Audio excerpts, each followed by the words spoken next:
Olá, sou o professor Carlos Hart, pesquisador permanente do Programa de Pós-Graduação em Gestão Urbana, coordenador adjunto do Laboratório de Paisagem e professor titular do curso de Arquitetura e Urbanismo da Pontifícia Universidade Católica do Paraná. Nesta oportunidade, apresentarei o trabalho sobre desafios político-epistemológicos de regiões metropolitanas, desenvolvido com meus colegas da mesma instituição. Professora Letícia Pereira Antunes Hart, professor Marlos Hart e professora Patrícia Costa Pelizaro. A presente investigação parte da problemática investigativa relativa a dificuldades de formulação de diretrizes públicas dirigidas à região metropolitana, em razão da complexidade do fenômeno, da sua formação, evolução e base institucional e legal.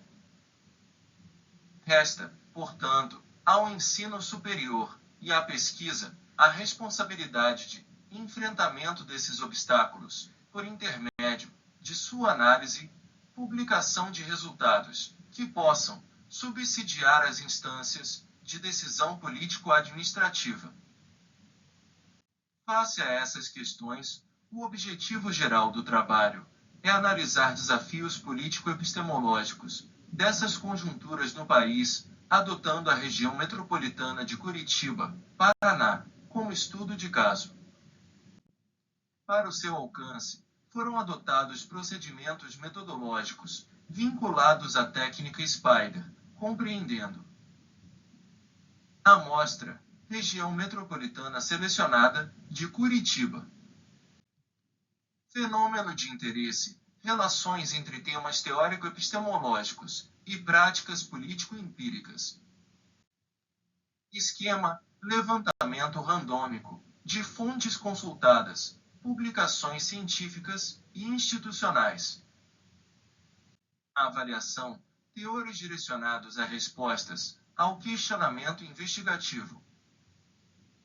Tipo de pesquisa, concernente à revisão sistemática propriamente dita dos assuntos principais, por meio de protocolos específicos. Como resultados analíticos, depreende-se que a urbanização brasileira revela um quadro de crescimento mais acelerado após a década de 1970, quando grandes contingentes populacionais migraram para as áreas urbanizadas, especialmente para as regiões metropolitanas.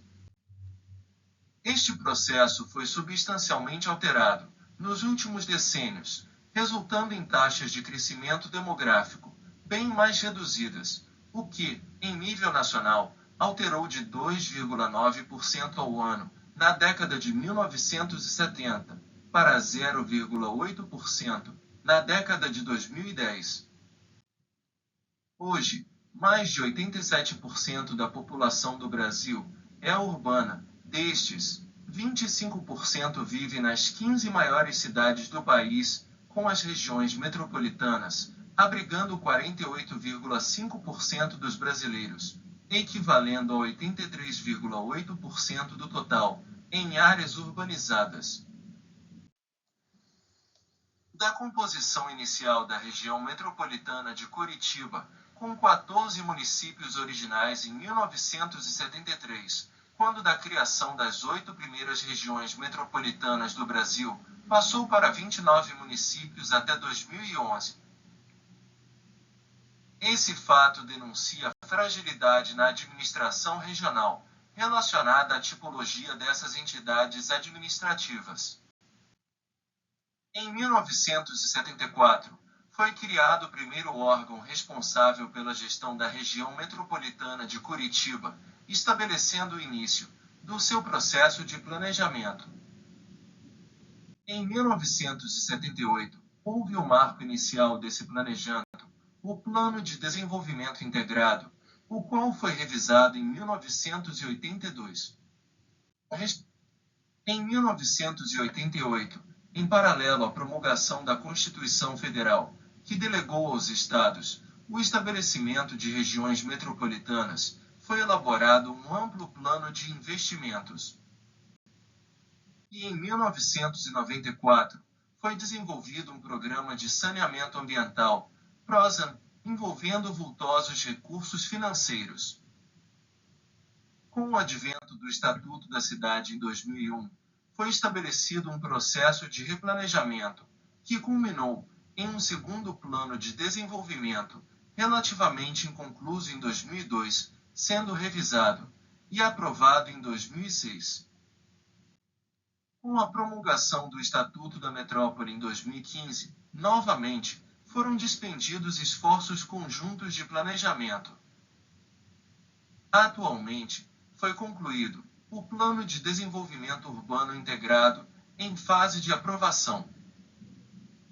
Segundo os últimos dados censitários e do Índice de Desenvolvimento Humano Municipal, verifica-se disparidade marcante entre os municípios, ocorrendo, no território regional, os melhores e os piores indicadores do Estado.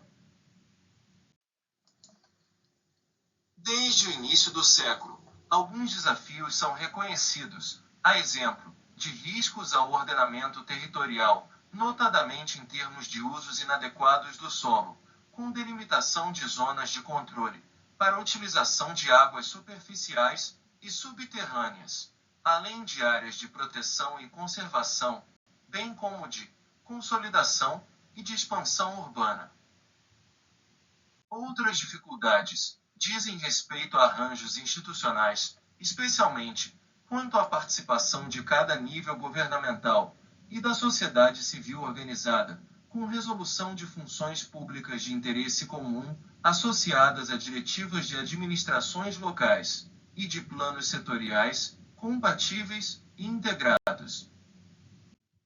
Nesses termos, pode-se inferir que, desde o estabelecimento das regiões metropolitanas do Brasil, incluindo a de Curitiba, ainda não foi alcançado um efetivo formato institucional para os organismos públicos responsáveis pela gestão metropolitana, que suprisse adequadamente a falta de uma instância federativa para essa conformação urbanística. A autonomia municipal, por vezes, é imposta indevidamente sobre questões de cunho regional, enquanto o nível estadual não consegue efetivar a resolução dessas contradições.